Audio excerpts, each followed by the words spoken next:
Hello everyone.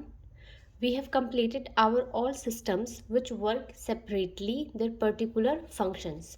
But there is more a system which helps in the coordination of all systems in a same manner. Okay, we will discuss about that and that we call chemical coordination and integration. That system is called endocrine system that performs for regulation of physiological functions in the body. This system also regulates some physiological functions in our body with its release of some substances. That substances are called hormones.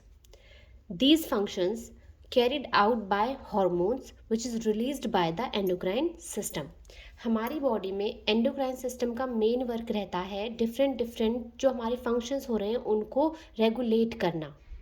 कई बार हमारे जो neural system है वो fast movement बिल्कुल करता है, वो हमारा फास्टली रिस्पॉन्स भी करता है, लेकिन वो हम लॉन्ग डिस्टेंसेस पे हम उसकी यूज़ नहीं ले सकते. तो उस जगह हम कोऑर्डिनेशन के लिए endocrine system main function perform करता है. ठीक है.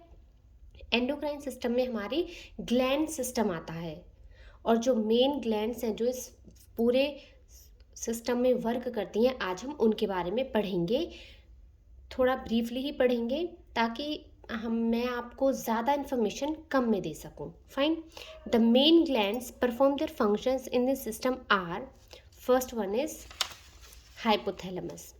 हाइपोथैलेमस आप स्टार्टिंग 6th क्लास से पढ़ना शुरू कर देते हैं. Hypothalamus is our brain part which plays a very important role in regulating our body functions. Right. तो यहाँ पर मैं सिर्फ आपको इतना बताऊंगी कि हाइपोथैलेमस से जो हॉर्मोन्स रिलीज होते हैं वो पर्टिकुलरली दो काम करते हैं. एक तो रिलीजिंग और एक इनहिबिटिंग. रिलीजिंग मीन्स हमारा हाइपोथैलेमस जो है वो पिट्यूटरी ग्लैंड से डायरेक्टली अटैच होता है या फिर डायरेक्टली उससे रिलेशन में रहता है. जितने भी पिट्यूटरी ग्लैंड के फंक्शंस होते हैं वो हमारे सब किससे स्टार्ट या स्टॉप किए जाते हैं हाइपोथैलेमस की हेल्प से. जब हाइपोथैलेमस से रिलीजिंग हार्मोन रिलीज होता है तो पिट्यूटरी ग्लैंड्स हार्मोन्स रिलीज करती है. वहीं अगर इनहिबिटिंग हार्मोन रिलीज हुआ है हाइपोथैलेमस से तो जो हाँ. So we were talking that hypothalamus functions are all done for the pituitary gland. Okay. Pituitary gland का जितना भी फंक्शन है वो सब किसके थ्रू कंट्रोल किया जाता है? हाइपोथैलेमस के थ्रू. नेक्स्ट है हमारी पीनियल ग्लैंड. पीनियल ग्लैंड हमारी क्या सिक्रेट करती है? मेलाटोनिन. इसके बारे में एक सिंपल सी बात यह है कि ये हमारे जो हमारी सोना और जगने वाली जो हमारी साइकिल है ये मेन उसमें काम करती है. ठीक है. नेक्स्ट हमारी थायराइड. थायराइड ग्लैंड हमारी 2 हार्मोन्स रिलीज करती है. टेट्रा आइडोथायरोनिन जिसे हम T4 बोलते हैं. टेट्रा से ही आप आइडिया लगा लेंगे कि टेट्रा मीन्स 4 तो T4. ट्राई आइडोथायरोनिन जो जिसे हम T3 भी कहते हैं. ठीक है. नेक्स्ट है हमारी पैराथायरॉयड ग्लैंड. पैराथायरॉयड ग्लैंड हमारी पैराथायरॉयड हार्मोन रिलीज करती है. इसका फंक्शन रहता है, इसका फंक्शन कैल्शियम की प्रेजेंस में होता है. ओके. नेक्स्ट है हमारी थाइमस. थाइमस हमारी थाइमोसिन हार्मोन रिलीज करती है और ये वर्क करती है हमारी इम्यून सिस्टम में. जो हमारे इम्यून सिस्टम की जो फंक्शनिंग होती है वो बचपन में हमारी काफ़ी अच्छी होती है, लेकिन जैसे जैसे हमारी एज होती जाती है इसका जो वर्किंग प्रोसेस है वो कम हो जाता है. क्यों? क्योंकि जो हमारा थाइमस ऑर्गन है वो भी साइज में छोटा होता जाता है. नेक्स्ट है हमारी पेनक्रियाज. वैसे तो पेनक्रियाज के पास दोनों कैपेसिटी होती है, exocrine and endocrine both. Exocrine capacity का मतलब क्या है? That it can release enzymes as well as hormones.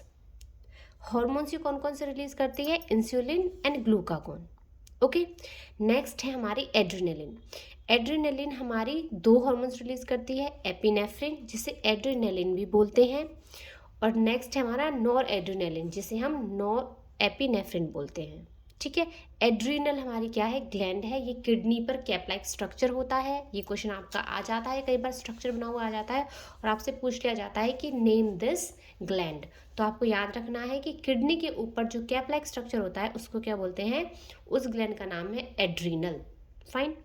Next है हमारी दो हमारी ऐसी ग्लैंड्स हैं जो एक मेल में प्रेजेंट होती है और एक फीमेल में प्रेजेंट. बाकी सब ये सब में प्रेजेंट होंगे, मेल में भी फीमेल में भी, बट ये 2 ग्लैंड्स ऐसी हैं जो ओवरी सिर्फ फीमेल में प्रेजेंट होती है और टेस्टिस सिर्फ मेल में प्रेजेंट होती है. और ये उसी के हिसाब से फंक्शनिंग भी करते हैं क्योंकि फीमेल में जो हॉर्मोन्स रिलीज होते हैं वो मेल्स में नहीं होते. ओके. फीमेल में कौन कौन से हार्मोन्स रिलीज होते हैं? Oestrogen and progesterone. ये हमारे जो मेंस्ट्रुअल साइकिल होती है उसको मेंटेन करने के लिए, उसको एक सही तरीके से वर्किंग प्रोसेस में रखने के लिए काम आते हैं। वहीं टेस्टिस मेल में होती है और वो रिलीज करती है टेस्टोस्टेरोन। टेस्टोस्टेरोन का मेन वर्क होता है स्पर्म फॉर्मेशन से या स्पर्म मैच्योरेशन से। ओके, टेस्टोस्टेरोन का फंक्शन होता है जो मेल कैरेक्टर्स है उनको शो करने का। ये था हमारा केमिकल कोऑर्डिनेशन एंड इंटीग्रेशन। इसमें मैंने आपको एक छोटे से टाइम में पूरा ऐसा डिस्क्रिप्शन दे दिया है कि कौन कौन से ग्लैंड या कौन कौन सा पार्ट क्या क्या फंक्शन करते हैं। फाइन, अगर आपको इससे रिलेटेड और इन्फॉर्मेशन चाहिए तो you can tell me in comment box. And if you like this video, you think that it is useful for you, please subscribe it, like it and share it with your friends. Thank you so much.